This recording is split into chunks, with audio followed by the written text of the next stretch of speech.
بسم اللہ الرحمن الرحیم۔ الصلاۃ والسلام علیک یا سیدی یا رسول اللہ وعلی آلک و اصحابک و اہل بیتک سیدی یا خاتم النبیین۔ چوڑوں کی فریاد۔ حضرت سیدنا عبداللہ بن مسعود رضی اللہ تعالی فرماتے ہیں کہ ایک سفر میں ہم آپ کے ہمراہ تھے۔ ایک درخت پر ایک چڑیا، دو بچے تھے، وہ ہم نے پکڑ لیے۔ ان بچوں کی ماں چڑیا نے دیکھا تو وہ اڑتی ہوئی رحمت عالم صلی اللہ علیہ وسلم کے سامنے آئی اور گر گئی، فریاد کرنے لگی۔ تو حضور علیہ الصلاۃ والسلام نے پوچھا اس کے بچوں کو کس نے پکڑا ہے؟ تو ہم نے عرض کیا، ہم نے فرمایا جاؤ ان بچوں کو اسی جگہ پر رکھ کر آؤ کہ آقا علیہ الصلاۃ والسلام کی ہر چیز آپ کے دروازے پر آتی اور فریاد کرتی۔ حضور علیہ الصلاۃ والسلام کی فریاد کو سنتے اور میرے آقا علیہ الصلاۃ والسلام کی مدد بھی فرماتے۔ حضور سید عالم صلی اللہ علیہ وسلم ایک انصاری کے باغ میں تشریف لے گئے۔ اس باغ میں ایک اونٹ تھا، اس نے جو ہی رحمت عالم صلی اللہ علیہ وسلم کو دیکھا تو فریاد بن کر حاضر خدمت میں ہوا۔ حدیث میں آتا ہے کہ اس اونٹ کی آنکھوں سے آنسو بہنے لگے، وہ رو رو کر حضور علیہ الصلاۃ والسلام کو کچھ فریاد کرنے لگا۔ رحمت عالم حضور اکرم صلی اللہ تعالی وسلم نے پوچھا اس کا مالک کون ہے؟ کہ ایک نوجوان نے عرض کیا، یا حضرت یہ اونٹ میرا ہے۔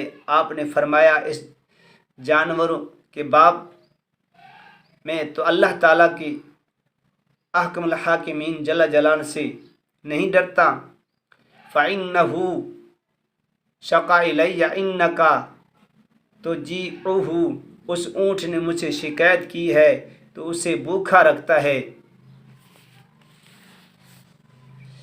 کہ اونٹ نے تجھ سے بیاں دکھ درد کی سب داستان، کہ اونٹ نے تجھ سے بیاں دکھ درد کی سب داستان، دیکھا جو تجھ کو مہربان شکوہ مصیبت کا کیا۔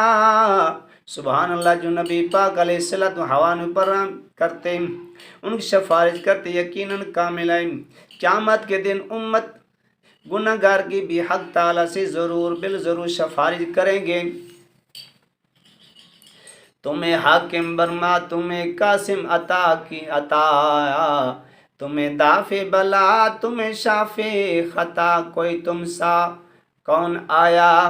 حضرت سیدنا عمر بن خطاب رضی اللہ تعالیٰ عنہ فرماتی ہیں، نبی کریم صلی اللہ علیہ وسلم ایک بار اپنے صحابہ کی مجمع میں تشریف رکھتے تھے۔ ایک عرابی سو سمار شکار کیے ہوئے لے آیا، آپ کے روبر پر ڈال دیا، کہا لات اور اس کی قسم اگر یہ 100 مسمار تم پر ایمان لائی، تمہاری تصدیق کرو، میں بھی تم پر ایمان لاؤں گا۔ آپ نے اس پر کرم اور اس نے بر زبان فصیح سے عرض کیا، لبیک حضور، میں حاضر ہوں، تابعدار ہوں۔ آپ نے پوچھا کہ تو کس کی عبادت کرتا ہے؟ اس نے کہا کہ خدا کی قسم جس کا آسمان میں عرش اور زمین میں اس کا حکم ہے، دریاؤں میں اس کی بنائی ہو رہی ہے، بہشت میں اس کی رحمت، دوزخ اس کا عذاب ہے۔ پھر آپ نے پوچھا میں کون ہوں؟ اس نے کہا پروردگار عالم رسول اللہ، پروردگار عالم کے رسول اور خاتم النبی ہیں، جس نے آپ کی تصدیق کی اس نے فلاح پائی، جو آپ کی تصدیق کرے وہ محروم ہوا۔ یہ سن کر عربی مسلمان ہو گیا۔ حضرت صلی اللہ علیہ وسلم اس کو نماز اور قرات سکھائی، سورہ اخلاص یاد کروائی۔ اس نے جا کر یہ حال اپنی قوم سے بیان کیا۔ سب حضرت صلی اللہ علیہ وسلم حضور علیہ الصلوۃ والسلام کے حضور میں حاضر ہو کر مسلمان ہوئے۔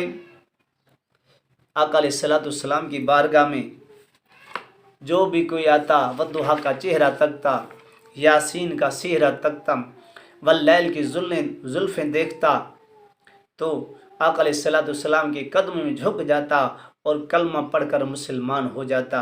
جو بھی آقا علیہ الصلوۃ والسلام سے محبت کرتا ہے، پیار رکھتا ہے اور سچا پکا مسلمان ہے، جب حضور کا ذکر آئے گا تو اس کے دل میں عشق محبت کے بامبڑ بھڑکیں گے، وہ تڑپ اٹھے گا کہ اسی کی خاطر میں جی رہا ہوں، اسی کی خاطر میں مروں گا، اور اسی حضور علیہ الصلوۃ والسلام کی سیرت اور صورت پر عمل کرتا رہوں گا، آقا علیہ الصلوۃ والسلام کے ہر حکم فعل پر عمل کروں گا۔ اللہ تبارک و تعالی ہمیں اس پر عمل کرنے کی توفیق عطا فرمائے۔ وآخر دعوانا الحمد للہ رب